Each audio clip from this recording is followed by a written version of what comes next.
My parents sold our family store to my brother for $1 and demanded free labor for me. I read the fine print and hit record. 3 weeks later, the labor board called them in. Family doesn't charge family. That's what my mother said, chin up, eyes steady, when she slid a laminated schedule across the counter and told me I'd be opening the store at 6 a.m. 4 days a week and closing twice, just until we stabilize.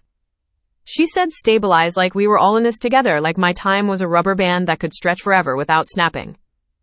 I was 27 years old, with a full-time job, sore knees from years of standing behind this same counter as a teenager, and the kind of calm you only learn from having the same fight so many times it starts to feel like brushing your teeth. Family doesn't charge family, my mother repeated gentler this time, as if I'd simply misheard. The law does, I said. I didn't mean to say it out loud. It slipped out in the half-second, after I saw the other thing on the counter. A ceremonial bill, framed in a cheap black frame.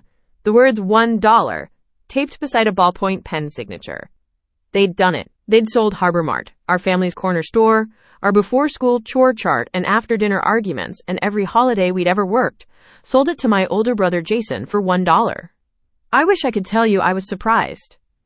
The funny thing about being the not golden child is you stop being surprised and start archiving. Small stuff, mostly. The way my mother Linda never asked Jason to sweep. The way my father Robert looked away when my brother took the weekend shifts that made the most cash tips.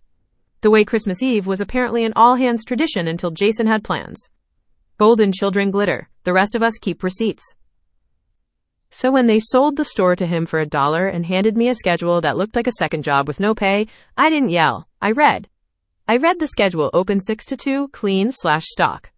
I read the hand-typed volunteer agreement they'd clipped to it, printed on Harbor Mart letterhead with a tiny clip art anchor, because Jason thought that made it look nautical and premium. The agreement used a lot of soft words: family contribution, support, communal effort, and then a hard one: unpaid. I read the fine print twice. I asked for a copy. Sweetheart, my mother said, as if affection was an eraser, we don't need to make it so transactional. Exactly, Jason said, showing up from the back office with a grin and the kind of swagger you get when the family business is literally yours. It's just paperwork, Em. Technical ownership. Dad and Mom didn't sell the soul of the place. It's a symbolic dollar. Right, I said. Symbolic, like a wedding ring. And I'm supposed to volunteer for your for-profit store. It's our store, my father said from the stock doorway without coming out.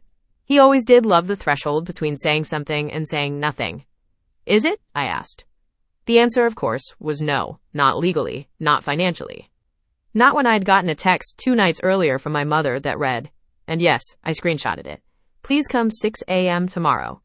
We can't afford payroll RN. Family should help.